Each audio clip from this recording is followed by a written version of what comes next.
If everybody could keep themselves muted. And then I always forget to introduce myself. So I'm Lori Kogan, the chair of the AAI section. And it's always so exciting to see so many of you from around the world joining us. So what we will do is this will go for an hour total, and we should have a little bit of time at the end for some Q&A, and kind of depending on how many folks are with us today, maybe we'll use the chat feature, or if there's not too many, you can unmute yourself and ask questions at the end. The only other announcement that I wanted to make is that for those of you, I'm looking for my cheat sheet notes. So for those of you that are involved with the Pet Partners Certified Animal Assisted Intervention Specialist Program, this counts for your CEs, and I will put a code in the chat that you can enter in on that website. So this is for the Pet Partners Animal Assisted Intervention Specialist Program that they have. So with that, I am going to turn things over to Magdalena. Good evening or good morning. Hi, my name is Magda Nawarecka-Piątek. Nice to see you all, at least at the cameras. I really like to meet people live, but at least we have Zoom and we can see each other via internet. That's a great opportunity to meet you. It's quite late evening here in Poland. It's 9 p.m. I believe that in the United States, it's quite a different hour. But anyway, we will start my presentation about the personality in dogs and about the way we can discover the personality. I will share my screen to proceed with the presentation. Okay, hope you can see it, and just write me on the chat. Can you also hear me? Well, I can hear you. I can hear you perfect, and I can see. Okay, great. Because before the meeting, screen. I had some issues with my computer, and I was really stressed that something will go wrong. But fortunately, you can hear me. So let's start. We'll talk a little bit about dogs' personality, especially in AAI, and the PADA protocol that helps us with understanding and discovering the personality. My name is Magdalena Nawarecka-Piątek. I'm the president of Polish organization Animals for People Association. I'm also the co-author of the PADA protocol. The PADA project was run between 208 and 220, and my organization was the leader of the project. And during that project, we discovered the PADA protocol that I will introduce to you today.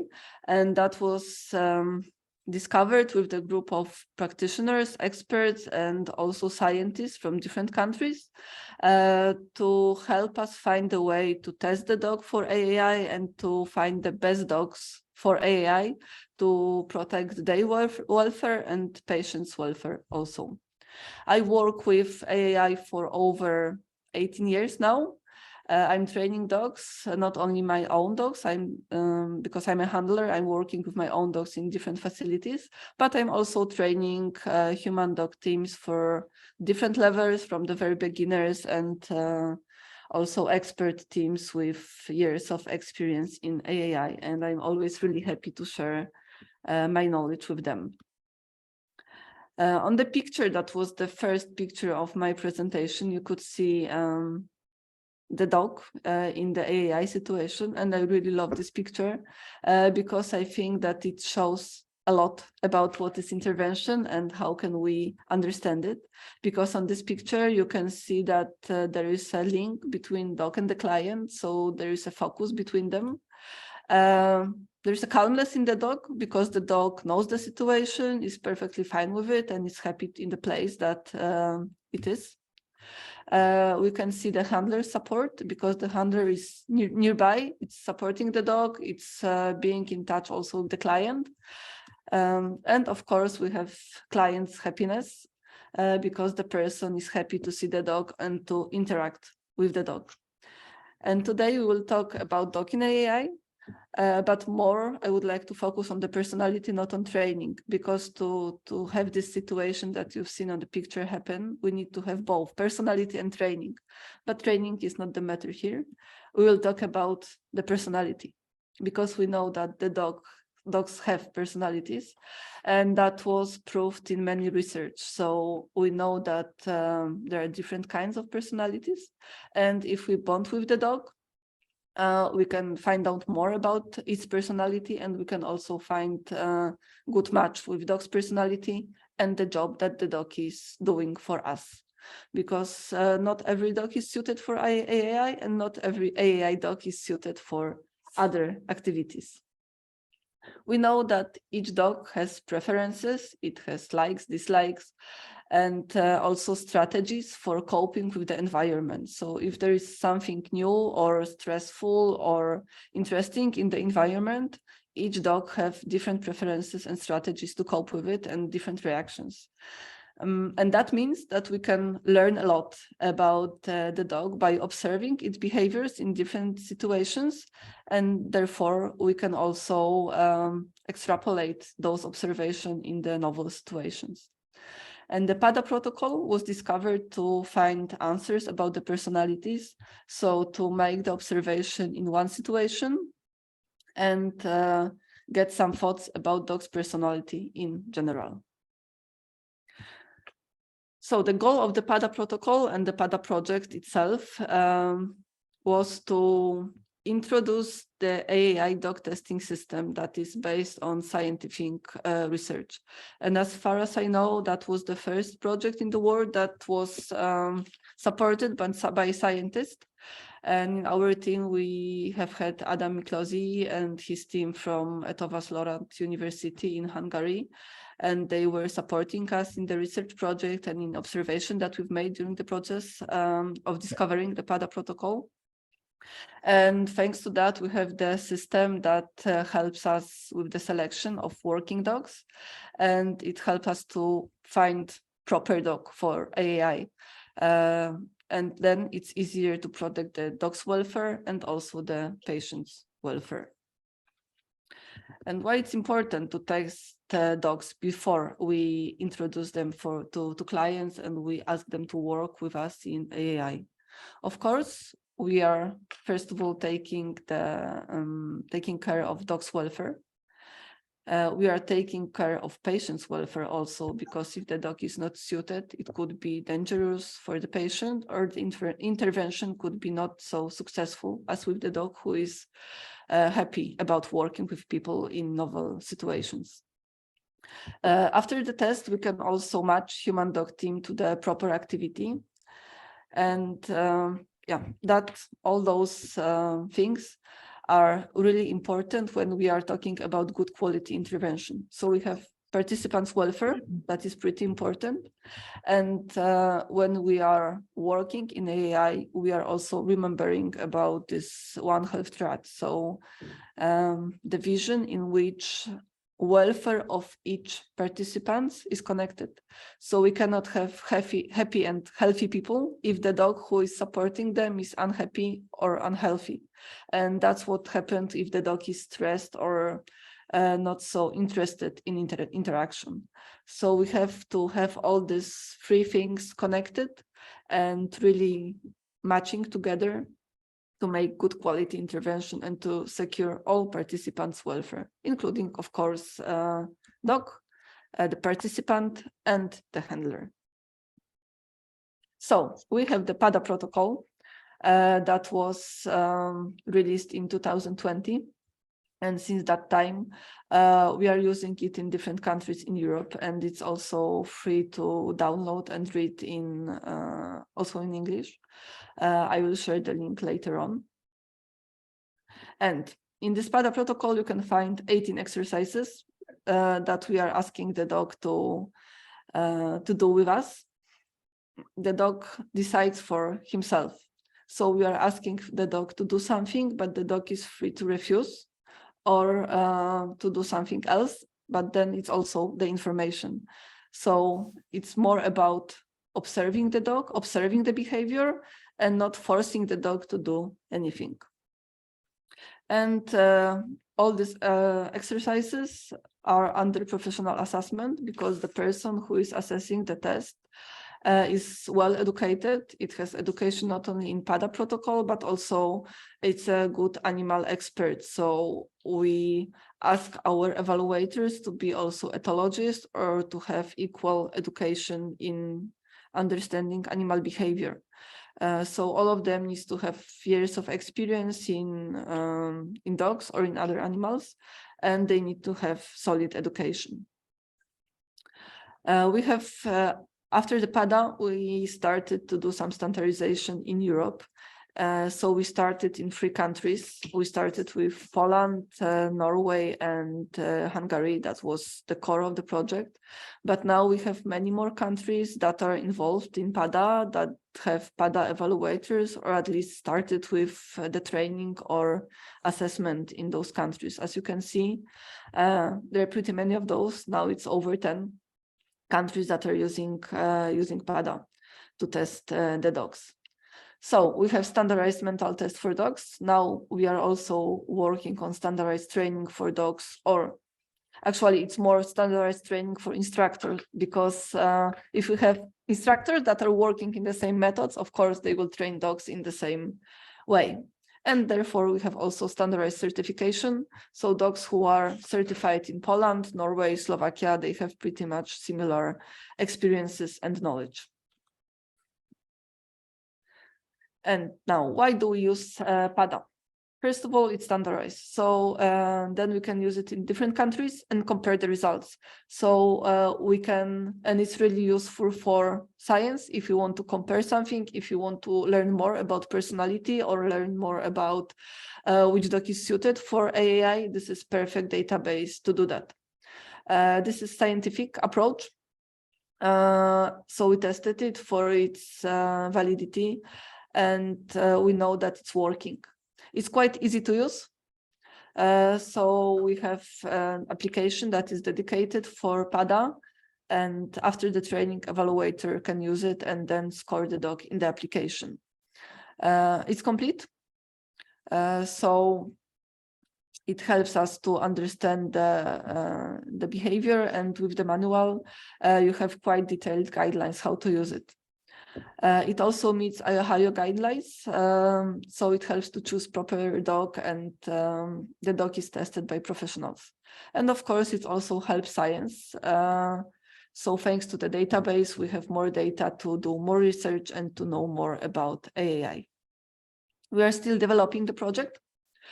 So we are looking for partners who are interested in collaboration. So different AAI organizations that are working in different countries and with different patients. We are looking for evaluators that are screening dogs with the application and then can provide some data in our database. And for researchers that want to put some input into the project and into the development of PADA protocol or future research. So if you are interested, I encourage you to contact me. You can find me on Facebook, or you can email me, or connect me with some database with my website. And I'm really happy to have contact with different practitioners and to answer some questions, or to cooperate with you. Now I will show you something about PADA evaluator training, how it looks, and what kind of requirements you need to meet to become PADA evaluator. So first of all, before starting the training for PADA, you need to have higher education in ethology or similar education. We know that in different countries, it's not so obvious that higher education in ethology is not very easy to get, or it's not so popular to have this faculty on the university. So we have evaluators who have not only the degree in ethology, but for example, they have years of trainer's education, or they have some other studies, and it's also fine. Then if you have this education and experience, you need to finish online course and then do the practical part that usually takes place in Poland, but probably will do it also in other countries. Hopefully we'll manage also to do it in United States. And during the training camp, that it's pretty important to meet in person and to see each other and to see how we are working with dogs. So during the training camp, we have not only lectures and workshops in groups, but we have also live dog testing, and then we have supervision. So each trainee has to test several dogs, and then you get feedback from experts, from instructors about your work with the dog, your thoughts, your way of handling the dog. And that's always very important part also for us, because when we meet all of us, we are learning a lot by listening to your thoughts, to your experience, to your suggestions. So it's also a great opportunity for us to learn something and to develop something more. If you would like to know something more about the PADA protocol, the scientific background behind it, or the personality in dogs, I encourage you to register for the free conference. So you can scan the QR code now, or you can copy the link that you see on the screen. During the conference, we'll have 4 speakers. We'll have Alina Rousseau, the professor from Romania. She will talk a lot about personality in dogs and how we humans understand personalities and what do we know actually about personality in dogs and what we know about personality in humans and how we can use knowledge from human science into dog science and how we can benefit from that. We will have also a lecture from Adam Miklosi, a co-author of PADA protocol. He will talk about the research that is behind the protocol, so the research that help us to develop the protocol and to release it and to use it now and how we can know that it's working. There will be also my lecture. I will be talking about the practical use of PADA, so how you can test the dog and how you can score it with the application and actually what you have to do before you start scoring, so how to finish the education and how to gather your team that is helping you with the assessment. And we will have great lecture from Melissa Winkle from United States. And we're looking forward to that. And she will talk about welfare in dogs in AAI and how to prepare dog for AAI work. So yeah, I'm really hoping to see you on that conference. It's of course free. And it's on 19th January in the afternoon, Polish time, Central European time. So in your place, it will be probably early morning. Thank you for your attention during the presentation, but now I would like to show you the movie from the test with some commentaries, so you can see how the test look from the very beginning until the end. I will show you the dog's reaction, and after that, I think that we can have very interesting discussion about your thoughts about the test, what you can see in the dog, and what's your experiences in testing dogs in AAI. I just need some time to open the movie. I stop sharing my screen.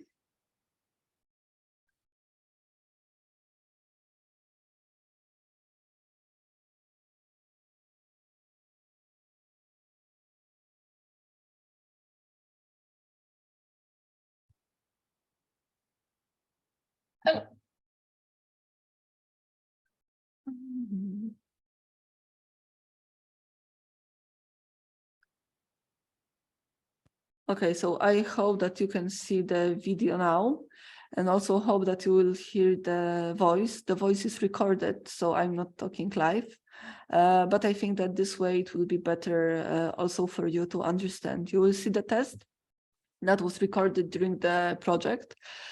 So you can see 3 cameras that are recording the dog, so you can see from every angle that help us with video analysis of the dog, so we can see how the dog behaves and all the facial expression and the body language that the dog was showing to us. And the test is, in the test there is a 4-year-old Labrador and Golden mix. So you can see the dog's behavior and you can listen to the commentaries about it. Hello, my name is Magda Nowarecka and we are going to watch PADA evaluation test together. We look closely at the dog's behaviors and interpret them to evaluate the dog. During the test, we'll observe Bessie, a 3-year-old Labrador and Golden mix. The first exercise is meeting unfamiliar dog in the new environment. From the beginning, Bessie shows signs of stress. She is aroused, panting, and moving in an unnatural, nervous way. While passing by the unfamiliar dog, she tries to run away from the situation. The next exercise is to meet the evaluator. She runs into the evaluator as she is aroused after previous exercise. While she is in contact, she barely moves. Her movement becomes very slowly as she is not really happy with being petted. We can also observe the whites of her eyes as she is looking around nervously. Exercise number 3, which is rough handling. During rough handling, she sits in a position but is like frozen. Her face and all body is tense and stressed. She is blinking, moving away from the evaluator, looking at Handler for some support. After being lifted, she becomes aroused and starts to run around to relieve the stress.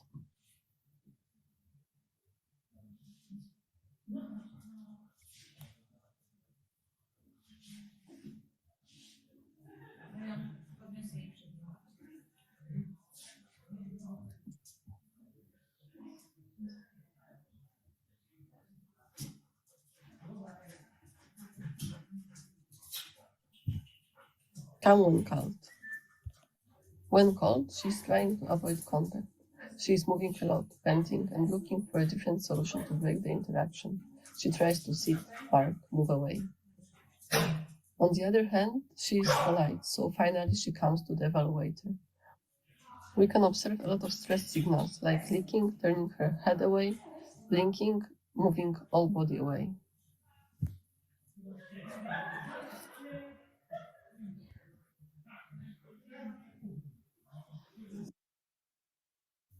Entering a new room. She is moving quite fast, panting and sniffing. Her face is tense. After a while, she starts to run.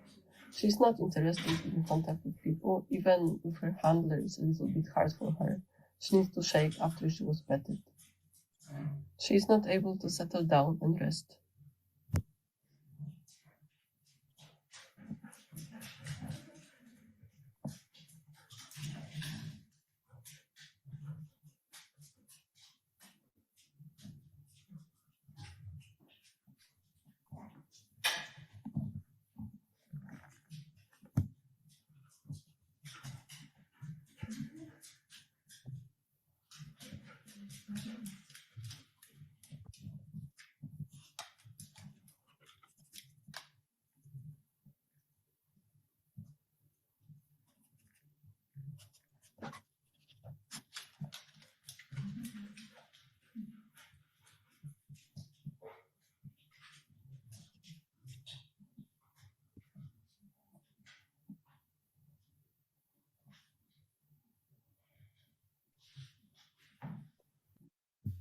Crying. Crying noise makes her more aroused and unsecure. She goes to crying person but does not want to stay in the interaction. She seeks support in her handler. Her face is still very tense.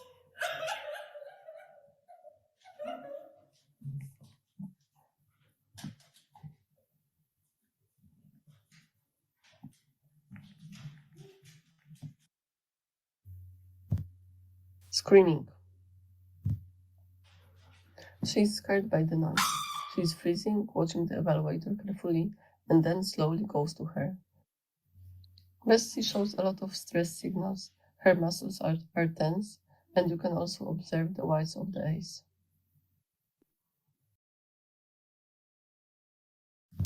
Knocking to the door. Bessie freezes again, and then she is more aroused, which is the effect of unsecureness. She goes to her handler to find some help in this situation. Her face muscles are very tense. She is panting and watches the environment really carefully.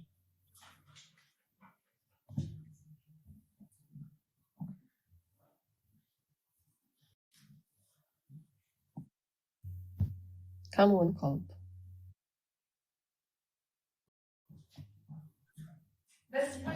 Bessie does not obey the call of the evaluator, but she has been sent by her handler. Chciałabym to powtórzyć jeszcze raz. Została wysłana, nie podeszła.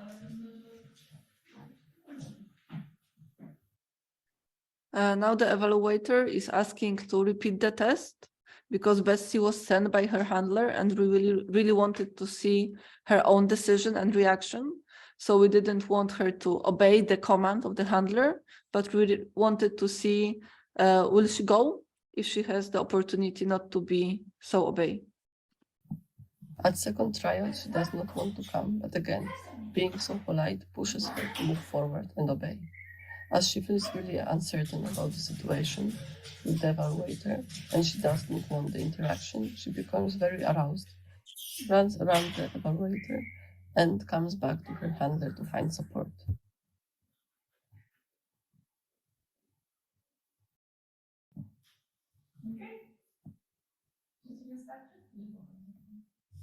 The wheelchair. Bessie is walking in a curve and panting. She has tense face muscles. Bessie tries to ignore the wheelchair and the person on it. After several trials, she starts to sniff and examine the object, but still has no interest in the person.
Crutches.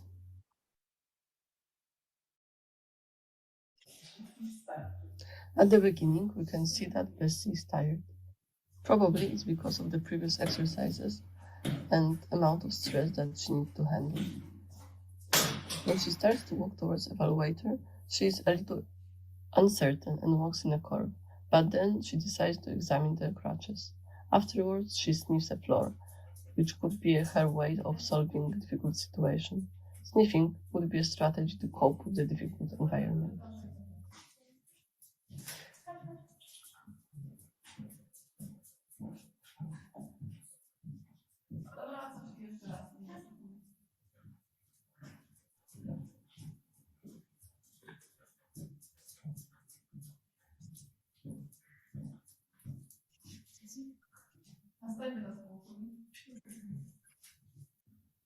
I'm just making it a little bit faster because normally we ask dogs to go back and forth several times to check the reactions and see how much time do they need to cope with the situation. As you can see on this picture on the top of the screen, Bessie is still stressed, she's panting, her face is tense and she doesn't want to look at the crutches and she doesn't like the situation.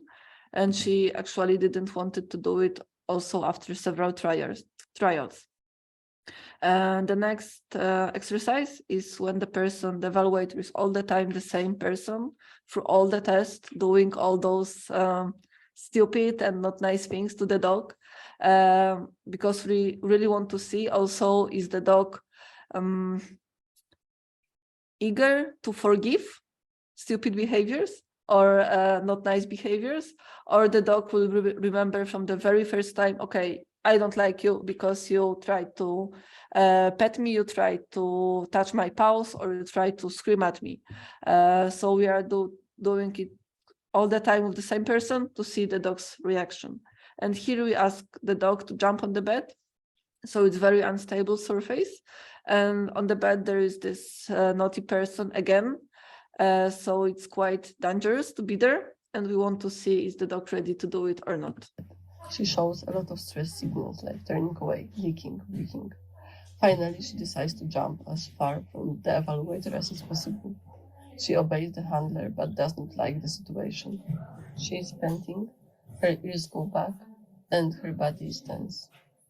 She freezes when evaluator is hugging her and then goes out of the situation.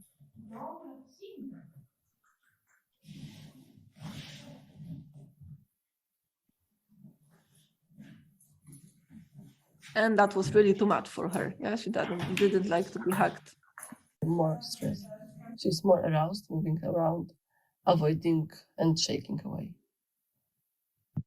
Stares with the evaluator. Unfortunately, we cannot see the whole exercise, but what we can see is that Bessie is really into going out of the testing area. She pulls her leash and tries to go out as fast as possible.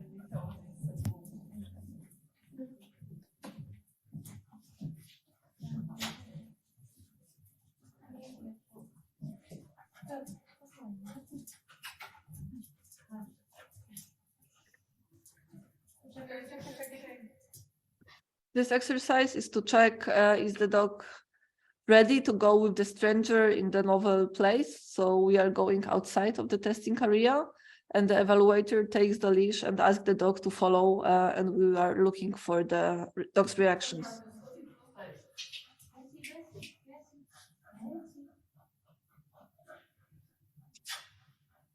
Sitting.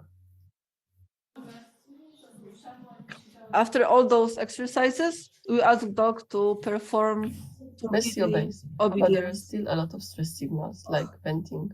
So easy obedience tasks like sitting and lying down. I will just mute the voice. And to see, first of all, is the dog able to do it in this novel environment, and how the dog is stressed, because it's when the dog is stressed after several exercises, it's not so easy to perform those exercises. And how long is the dog able to sit or stay in a position? We ask them to stay there for 10 seconds, so it's not much. But some dogs are not able to do that because of the stress that are after all those previous experiences. And as you can see in Bessie, she is also not so happy to be in a place, and it's very hard for her to stay. Very easy to be distracted, and in normal life, in everyday situations, she's of course able to sit and stay for a longer time. And the last obedience exercise is to stand up, just to see is the dog able to move a little bit around. Then we ask dog to play a little bit with the evaluator. So if the evaluator has several toys and is asking the dog to play to tag the toy or to retrieve it. And we are looking for the dogs who are eager to play, who really want to play with strangers, and who are easily playful. Yeah, so they really want to interact with humans. And it's also nice because this game, it also helps to release some stress and to cope with all those stressful experiences that were previously happened. As you can see, Bessie doesn't want to play with the evaluator. She wants to have the toy for her own, and she's happy to run away with it, to hide, and she doesn't want to share with the evaluator. But she's really playful dog, that's nice. And she's playing, that means that she's not stressed to death. Yeah, so she's like, okay, I can play a little bit, but I don't want to play with you if I have choice. She's looking for a safe place near to the handler. The next exercise is about food. So we are checking how the dog is reacting on food. Is the dog able to wait a little bit for food? And what's the reaction when the food is taken away? So we are offering some food to the dog, and after a while, we are taking it away. Bessie is pretty happy to eat something. and she's okay with taking it away. That was nice exercise for her. And the last exercise that you can see here is the crowd situation. So many people go around the dog and try to be very close to it. And we are also looking for the reaction. That was the first way of the test was performed at the very beginning. Now we have made several changes. So the play and the food situations, they are the last one to finish the test with something pleasant for the dog, yeah, because the crowd is a little bit stressful. So we decided to put it before feeding and playing, just to make it easier and nicer for the dog to have these nice memories of the situation. And the wheelchair situation also looks a little bit different. The person is covered by a blanket, so it doesn't look like a human being at all. It's more like a ghost or another kind of monster, because we are looking for actually dog strategies on coping with fear and on coping with not easy situations, because the dogs cannot recognize who is there unless they are able to use, for example, scent, or to use other senses to discover what's that and to think a little bit about it, instead of just trying to run away or bark at the person at the wheelchair. And that's pretty much it. Yeah, so you've seen all exercises that we are using in the PADA protocol, and that help us to assess the personality. And of course, we know that if the dog is fearful in some situations, it can be also fearful in pretty more other situations. If the dog is safe and social, it can be safe and social in other situations. And we scored the test with the application. We have answers about all the behaviors in every exercise. So then we can compare the results and have the full information about the dog in all the tests. So that's pretty much it, what I prepared for you. But I'm really happy to answer questions about the PADA. And you about so your much. thoughts, maybe not only questions, but also thoughts. Thank you so much. This was absolutely fantastic. I'd like to encourage people to, excuse me, to put their questions in the chat, and then I'm happy to read them and ask. So a couple of the questions that came up was one, do the dogs get reevaluated after a period of time? Pardon, sorry, I didn't catch it. Do the dogs get reevaluated after some period of time? No, this is the personality evaluation. So actually we are looking for